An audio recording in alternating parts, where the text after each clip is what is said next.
Assalamualaikum warahmatullahi wabarakatuh. Salam sejahtera bagi kita semua. Di sini kami akan mempresentasikan artikel yang telah kami buat. Izinkan saya untuk memperkenalkan diri serta kawan saya yang akan menjelaskan materi di kesempatan kali ini. Saya Bunga Mustalifah Ryan sebagai pemateri pertama, dilanjutkan Muhammad Labibi Mutaris sebagai pemateri kedua, dan diakhiri oleh Siti Latifananda Mudakhir sebagai pemateri terakhir.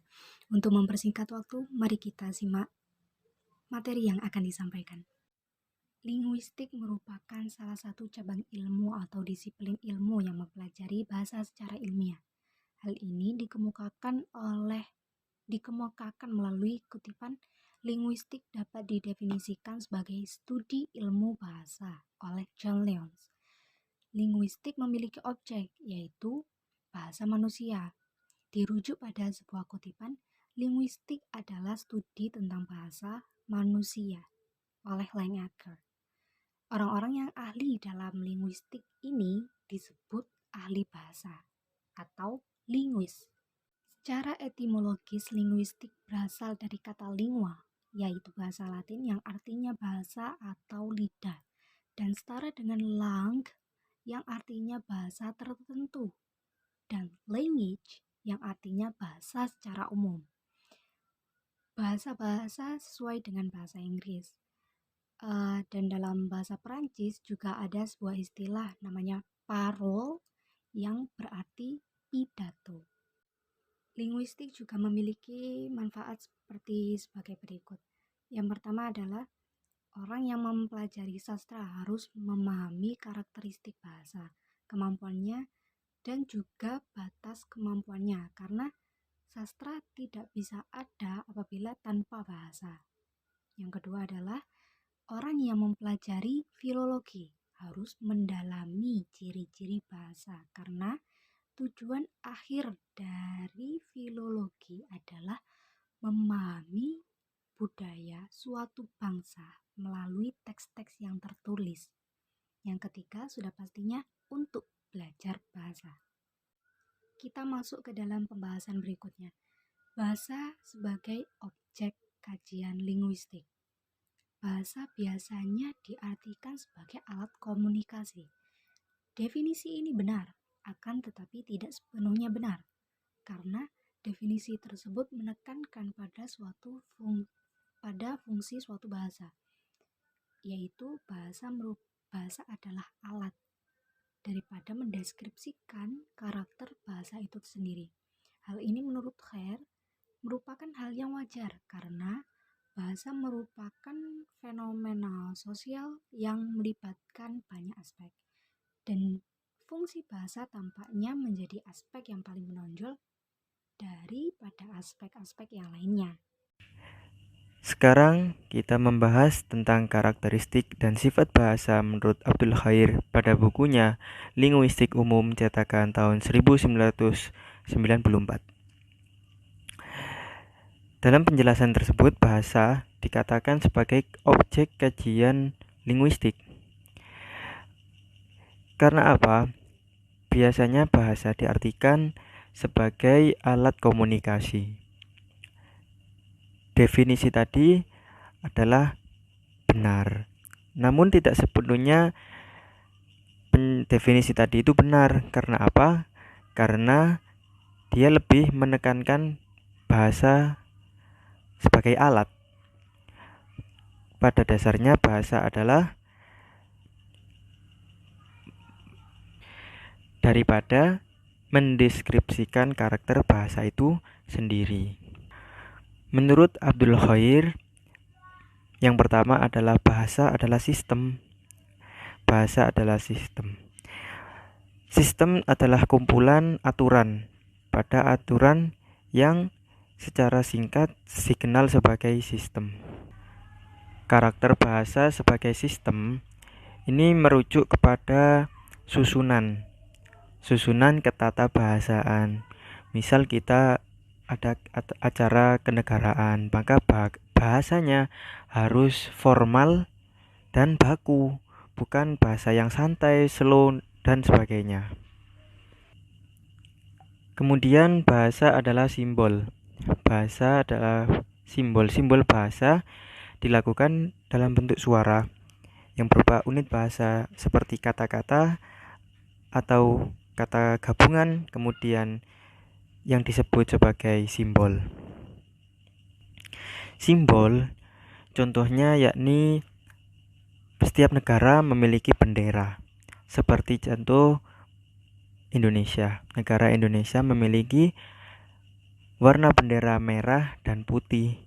Nah, arti merah berarti berani dan simbol putih adalah sucian.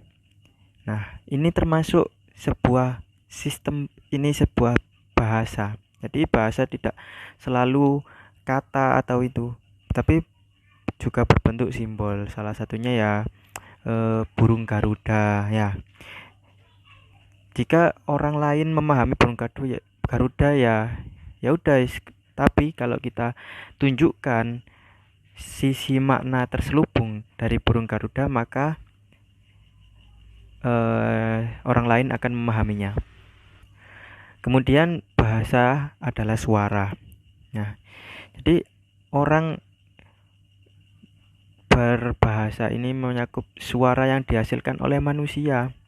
Tidak semua kata-kata, meskipun suara batuk, bersin, orang berteriak, itu sudah bisa memahamkan. Oh ya, ini berteriak berarti ketakutan, kadang berteriak kesenangan. Nah, ini termasuk bahasa juga. Dan yang keempat adalah bahasa itu signifikan. Nah, bahasa sama seperti halnya pengertian dari simbol. Tentu saja bahasa ini tergantung apa yang dipahami, apa yang tergambarkan, terpikirkan oleh orang yang mentransmisikan dalam bentuk bahasa. Nah, bahasa ini signifikan sekali. Kemudian bahasa ini sewenang-wenang. Sewenang-wenang berarti tidak ada hubungan wajib. Misal di Indonesia penyebutan papan tulis ya. Kadang-kadang papan tulis itu ada yang warna hitam, ada yang putih.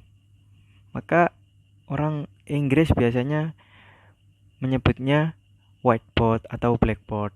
Nah, itu sewenang-wenang, tergantung apa yang kenyataannya itu gimana. Biasanya orang Arab kalau papan tulis saburotun. Nah, biasanya orang Jawa ini banyak belabak, terus sabak tak gimana ya. Jadi bahasa ini sewenang-wenang, fleksibel ya. Biasanya orang Jawa ini bahasanya itu aneh-aneh ya. Kemudian bahasa adalah konvensional. Nah, meskipun tadi pembahasan bahasa adalah sewenang-wenang, kita tidak boleh keluar. Misal ketetapannya tadi apa, blackboard ya. Nah, kita harus patuh. Misal kita komunikasi dengan orang Inggris, maka kita harus menyebutnya blackboard. Jangan kita membuat menciptakan bahasa sendiri sehingga menghambat komunikasi antara kedua belah pihak. Nah, itu merupakan penjelasan tentang bahasa adalah konvensional. Kemudian bahasa ini produktif. Dikatakan bahwa bahasa tersebut produktif meskipun jumlah elemen bahasa sangat terbatas. Tetapi dengan jumlah elemen yang terbatas, jumlah unit bahasa yang relatif tidak terbatas dan dapat diatur sesuai dengan sistem yang diterapkan dalam bahasa yang dimaksud. Misal, bahasa Indonesia memiliki 30 fonem, tetapi dapat digunakan untuk membuat ribuan kata yang mengandung fonem. Contoh lain, di Indonesia ada 5 pola kalimat dasar yang dapat dikembangkan dalam kalimat lain yang relatif tidak terbatas. Kemudian bahasa ini unik. Unik ini merupakan khas. Biasanya seseorang biasanya bahasa Jawa sama bahasa Sunda lah, banyak penyebutannya beda. Termasuk ini biasanya gedang. Nah, kalau gedang di di Jawa kan pisang. Kalau gedang ini kalau di Sunda ini pepaya. Ya, ini merupakan unik, khas ya, khas dari daerah masing-masing. Itu adalah penjelasan dari bahasa adalah sebuah keunikan. Selanjutnya, bahasa adalah dinamis. Secara teori umum, struktur linguistik bahasa harus sesuai dengan tata bahasa yang ditemui. Namun, manusia tidak terbelenggu oleh itu saja. Bahasa manusia sangat luas ya, karena faktanya manusia bisa menggabungkan suara, makna dengan berbagai macam cara. Nah, dan seluruh aktivitas manusia tidak dapat dipisahkan dengan kegiatan linguistik. Nah, tidak ada kegiatan manusia yang tidak sama sekali dengan linguistik, tidak ada. Semuanya dengan linguistik. Nah, hal ini membuat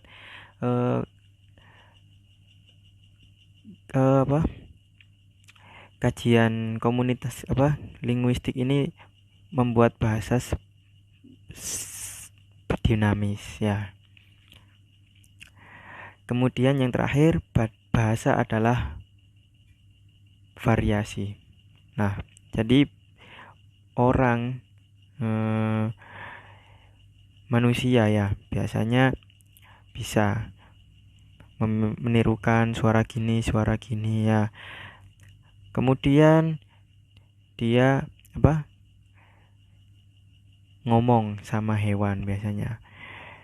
Hewan tidak memiliki, tapi hewan ini bisa menirukan suara manusia. Biasanya kayak beo ya. Terus apa lagi? Ya setahu saya beo. Mungkin hanya itu yang dapat saya sampaikan. Mudah-mudahan bermanfaat. Lanjut oleh saudara Latifah. Linguistik sebagai ilmu. Seperti ilmu yang lain, ilmu linguistik telah mengalami tahap-tahap perkembangan. Tahapan perkembangan itu meliputi spekulasi, observasi dan klasifikasi, dan perumusan teori Chair 1994 yang menjelaskan tahap-tahap perkembangan ilmu. Yang pertama, spekulasi. Pada tahap ini, pembicara mengenal sesuatu dan cara mengambil keputusan atau kesimpulan dilakukan dengan sikap spekulasi, yang berarti kesimpulan itu dibuat tanpa didukung oleh bukti-bukti empiris dan dilakukan dengan menggunakan prosedur-prosedur tertentu. Yang kedua, observasi dan klasifikasi. Pada tahap ini, para ahli hanya mengumpulkan dan menggolongkan segala fakta tentang bahasa dengan teliti tanpa memberi teori atau kesimpulan apapun. Dan yang terakhir, perumusan teori. Setiap disiplin ilmu pada tahapan ini berusaha memahami masalah-masalah dasar dan mengajukan pertanyaan-pertanyaan mengenai masalah-masalah itu berdasarkan data empiris yang dikumpulkan.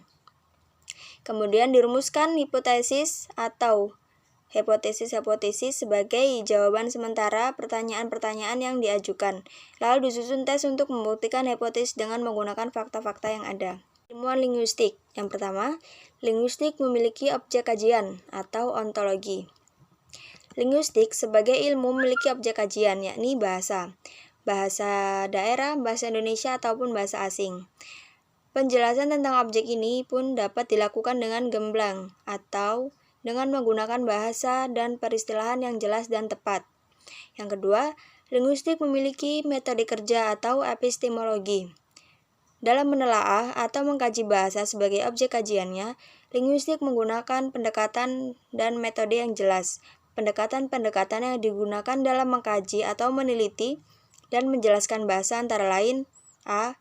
Linguistik mendekati bahasa secara deskriptif, mendeskripsikan bahasa apa adanya. B. Linguistik tidak memaksakan kerangka suatu bahasa ke dalam bahasa lain. C. Linguistik memperlakukan bahasa sebagai suatu sistem. Dan D. Linguistik memandang bahasa sebagai gejala yang dinamis dan berkembang. Yang terakhir, linguistik memiliki manfaat kajian atau aksiologi.